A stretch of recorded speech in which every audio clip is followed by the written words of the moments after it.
that was packed with youngsters who'd been watching a pop concert. His father, Ramadan, and his younger brother have since been detained in Libya. Ramadan insisted everything was normal when he last spoke to Salman. He was studying at a college in South Manchester. He didn't have any problems and he passed 2 years with high marks. I spoke to him about 5 days ago. Authorities in Britain were angered by US leaks about the investigation. The government has reportedly lodged complaints after detailed photos taken at the scene of the attack were published in American media. The UK's official terror threat level was raised to critical following the assault.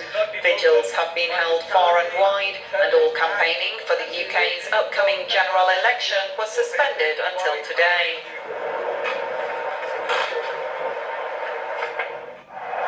Manchester United fans paid tribute to the victims of Monday night's bombing with a minute's silence.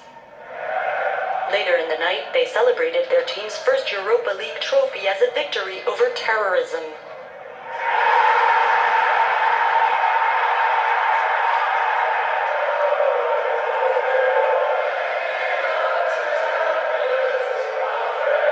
ISIS or whoever have done nothing. You've achieved nothing. All they've achieved prove how evil they are.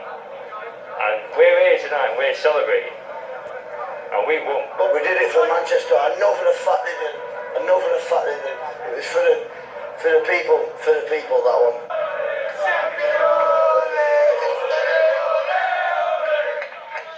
Ahead of the screening at a venue near Old Trafford Stadium, the fans had to pass through stringent security checks and metal detectors.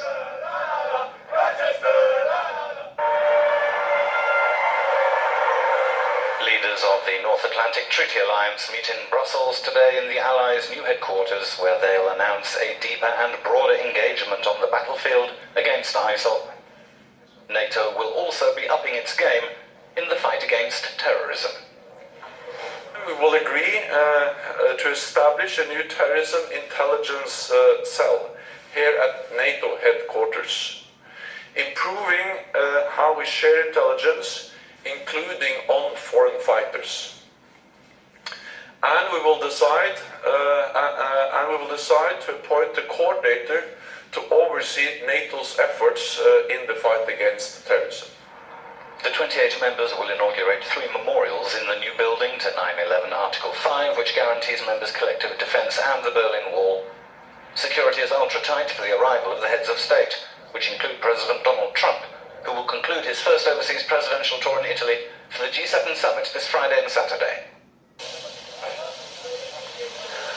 Troops in the Philippines have begun an operation to rid a southern city besieged by Islamist militants. Heavy fighting erupted after the rebels seized large parts of Marawi and set fire to several buildings as they battled government forces, prompting authorities to declare martial law.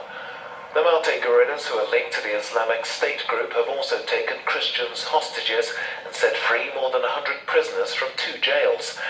The battle started on Tuesday following a failed bid by security forces to arrest some Maute fighters. Thousands of people who fled the fighting are now holed up in makeshift shelters.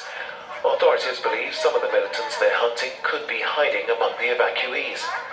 According to the army, at least 7 soldiers and 13 militants have been killed since Tuesday, and the fate and whereabouts of the hostages remain unclear. Human rights experts have expressed concern about possible abuses by the military and police in places under martial rule, and say the conduct of security forces during President Duterte's deadly anti-drugs campaign has not inspired confidence. Police in Jakarta say twin blasts have killed at least 3 of their officers and injured 10 people. The explosions occurred within 5 minutes of each other near a bus station in the east of the Indonesian capital. According to officials, they appear to have been detonated by 2 suicide bombers and packed into pressure cookers. Both police officers and civilians were among the wounded. In the last year and a half, a series of mostly low-level attacks in the world's biggest Muslim-majority nation has led authorities to become increasingly concerned about an upsurge emerging radicalism.